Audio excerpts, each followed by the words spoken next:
What are you waiting for? Hey everyone, I'm Coach Molly from Three Pines Leadership, and this is another episode of the Lifelong Podcast. Thank you so much for joining me.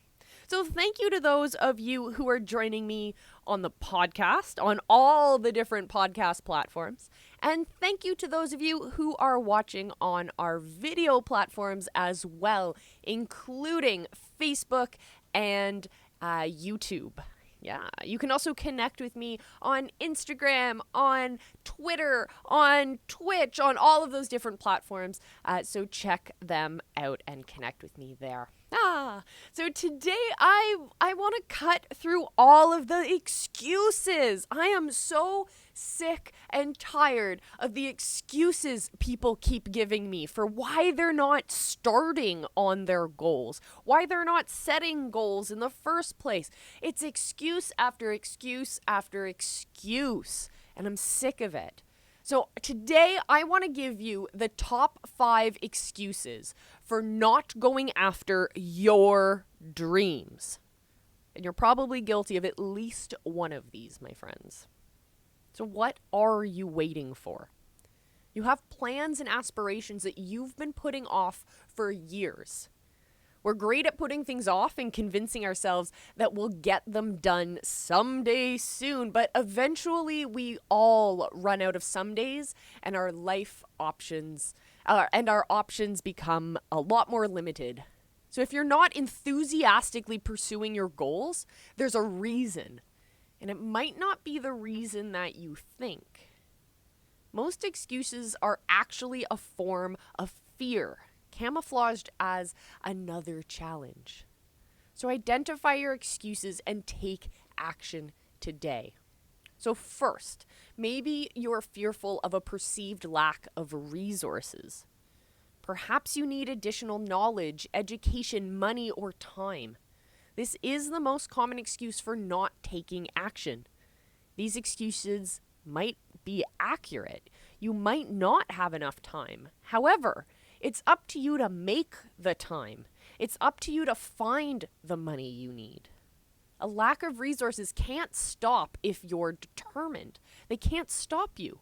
Using a lack of resources as an excuse suggests there's another underlying issue. Find a way around your lack of resources. There's a solution available to you that you might not know. You might not see it right now, but it's there if you want to find it. Secondly, it could be your belief that you'll fail. Maybe you're not afraid of failing, but you anticipate failure. No one would waste their time taking action if they expected a negative outcome. Use every tool at your disposal to change your belief. Try using logic to convince yourself that you'll give it a try anyways. Meditation, self-hypnosis, and visualization are other possible options. You can also get expert advice or consider changing your objective to one that's more believable. Maybe you're just steeped in fear. This is the most accurate answer most of the time. Doing something significant involves change, both change that results from the success and change that results that is necessary to create the success in the first place. The most effective way to combat fear is to jump in with both feet. The apprehension that results from thinking about taking the first step is more severe than the apprehension that accompanies real action. Once you get started, the fear subsides considerably. Fear has been around since the beginning of man. It's not going away. So it's important to build your ability to manage it. Build that resiliency. Maybe you're dealing with a lack of motivation. So why aren't you motivated? Is it due to fear or is it due to something else? A little success can create motivation. Starting a diet can be challenging, but your motivation grows after you've successfully lost the first few pounds, the first 5 pounds, the first 10 pounds. The solution to a lack of motivation is the same as the solution to fear. Take the leap. Get started and hang in there until you've experienced some success. At that point, you'll find that your lack of motivation is no longer an issue. Number 5, the need for perfection. This could be the need to have ideal conditions before getting started, or the need to accompany your goal without experiencing any failure along the way. Perfectionism is just another manifestation for fear masquerading as a socially acceptable excuse. There is no failure, provided that you don't give up. Expect that things won't work out 100% according to plan. Accept this fact and move ahead. Take action. Taking action is the best way to reduce your fear. You don't need to be perfect. You only need to be good enough.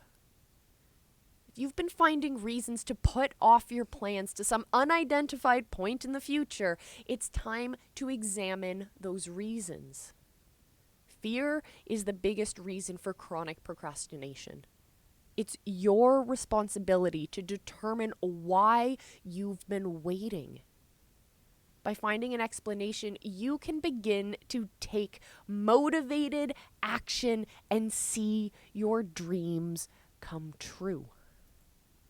I really hope you can start incorporating this into your lives, my friends, because it's so, so powerful. Thank you again so much for joining me. I'm Coach Molly from 3 Pines Leadership. This is the Lifelong Podcast. Make sure you subscribe so you're notified when we release all of our new stuff that we release. It's like a grab bag of fun. All right, everyone. Until next time, remember, I love you. I really do. And be excellent to each other.